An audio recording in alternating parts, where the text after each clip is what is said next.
España y Cuba, dos países muy diferentes.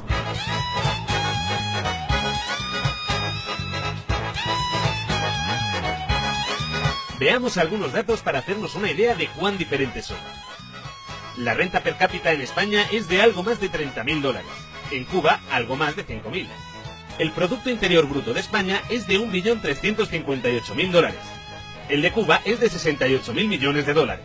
En azul tenemos el crecimiento económico de España, en rojo el de Cuba. En resumidas cuentas, España es muy rica y Cuba es muy pobre. El bloqueo que los Estados Unidos impuso a Cuba a principios de los años 60 ha impedido que Cuba pudiera crecer económicamente, crear industria y progresar.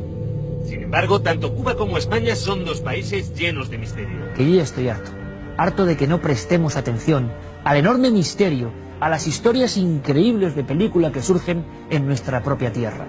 Misterios que surgen en nuestra tierra como estos. Hoy por hoy hay niños que la única comida al día que hacían de una manera caliente y equilibrada ya no la hacen. El Consejo Económico y Social, Eurostat, organizaciones alertan. Hay casi 3 millones de niños que están en riesgo de pobreza y exclusión social. Estamos hablando de datos de UNICEF de casi un 30% de niños que están en situación de pobreza. El estudio dado a conocer por UNICEF concluye que casi 3 millones de niños en España viven por debajo del umbral de la pobreza. Nos encontramos que en determinadas zonas están apareciendo malnutrición infantil. Estamos hablando de datos no solo de malnutrición infantil, sino de desnutrición infantil. Cáritas alerta de que casi una cuarta parte de los ciudadanos sufre exclusión. Según organizaciones como Cáritas, Cruz Roja o el Eurostat, la malnutrición infantil agudizada en España es de un 25%.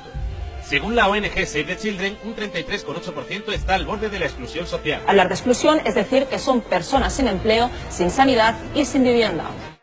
Cabe pensar que en un país tan pobre como Cuba este porcentaje sea mucho mayor. En Cuba los niños están desnutridos, malnutridos. Son todos niños muy delgados a los cuales se les marcan las costillas porque no se les da de comer. Luchamos contra la desnutrición infantil. Llevamos vacunas hasta millones de niños. Salvamos sus vidas. Según UNICEF, el Fondo de las Naciones Unidas para la Infancia, el porcentaje de desnutrición infantil en Cuba es de... La calidad de vida de la infancia cubana es un logro único. En Cuba se impulsan diversos programas dedicados a la alimentación del pueblo. Es por ello que el gobierno de la mayor de las Antillas recibió un reconocimiento de la FAO por la erradicación de este flagelo. Cuba se convierte así en el primer y único país de América Latina en erradicar la desnutrición infantil.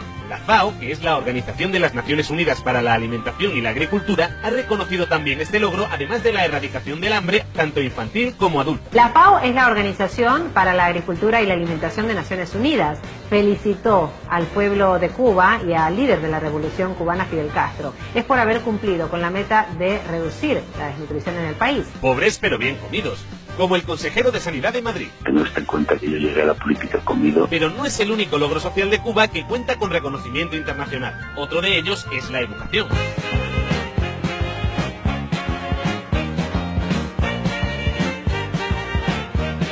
En España se nos dice que tanto la educación primaria como la secundaria son gratuitas, a pesar de que las familias gasten una media de 500 euros al año por alumno en libros y material escolar. ¿Nos parece normal que los libros de texto se financien en 3 meses? Las ayudas para material escolar han bajado un 80% en 2 años. Cifra que no ha dejado de crecer en los últimos años.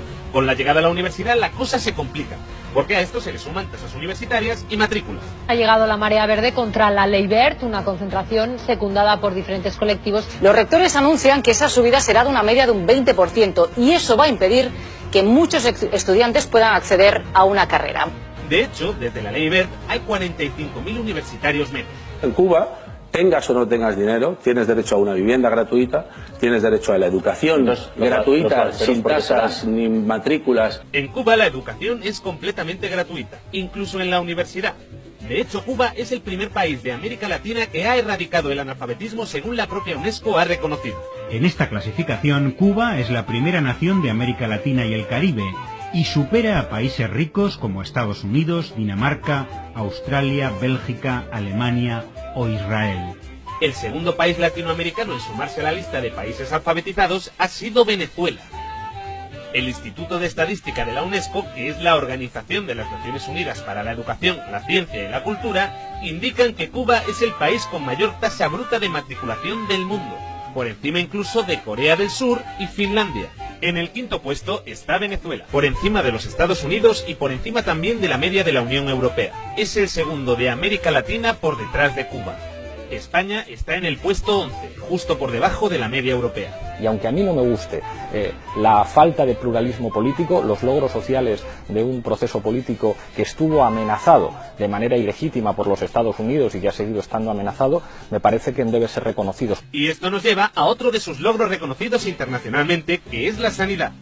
Un sistema sanitario universal y gratuito que hace que Cuba sea el país de toda América, incluidos los Estados Unidos y Canadá, con mayor porcentaje de esperanza de vida según el Fondo de Población de las Naciones Unidas. En España también podemos presumir de un buen sistema sanitario, a pesar de que el PP esté empeñado en cargárselo. Hablamos ya de la sanidad pública, cada vez menos pública. La Comunidad de Madrid ha aprobado esta tarde la autorización para privatizar 6 hospitales y 27 centros de salud. Sigue habiendo muchos proyectos de privatización, que algunos ya se han hecho y algunos otros se están haciendo. De hecho, en Madrid teníamos un centro de referencia para el tratamiento y la investigación de enfermedades infecciosas. Se crea una epidemia en enero, donde dicen que puede traspasarse a Occidente, y empieza en enero a desmantelar el Carlos III, que era el hospital de referencia de infecciosos. Se están quitando la UBI, están quitando rayos, se están quitando el servicio de pediatría, laboratorios, se están desmantelando el hospital. Si hay una epidemia, una infección grave, una alerta sanitaria, ¿dónde van a ir?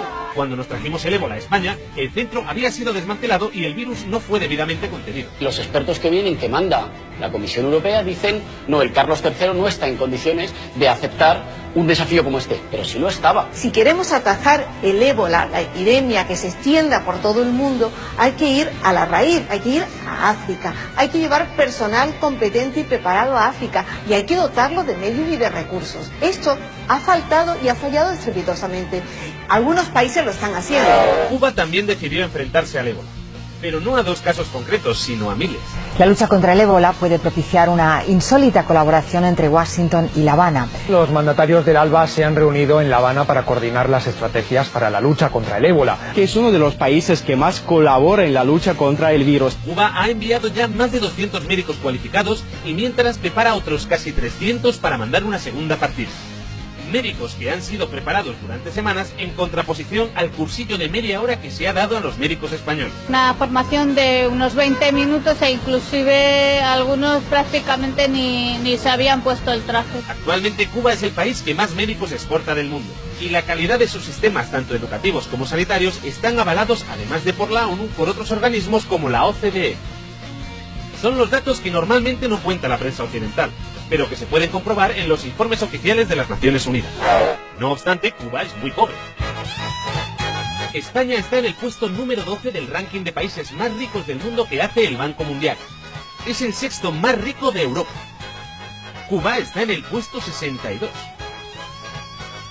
Seguramente haya muchas razones por las cuales a los españoles no nos interesa que España se convierta en Cuba. Sin embargo, uno no puede evitar preguntarse por qué narices un país tan jodidamente pobre como Cuba puede garantizar a sus ciudadanos derechos tan básicos como la alimentación y la educación, y un país tan rico como España no puede hacerlo. Eso sí que es un misterio. Todavía hay muchos secretos, muchos misterios, pero nuestra misión es contárselo. Uno tampoco puede evitar preguntarse en qué podría haberse convertido Cuba si no hubiera existido el bloqueo de los Estados Unidos. Un bloqueo al que se han opuesto todos los países de las Naciones Unidas a excepción de Israel y Palaos, pero que a pesar de todo se ha mantenido durante más de 50 años, seguramente en parte por el miedo de los Estados Unidos a que un país comunista como Cuba pueda medrar y convertirse en un ejemplo internacional de prosperidad y bienestar social.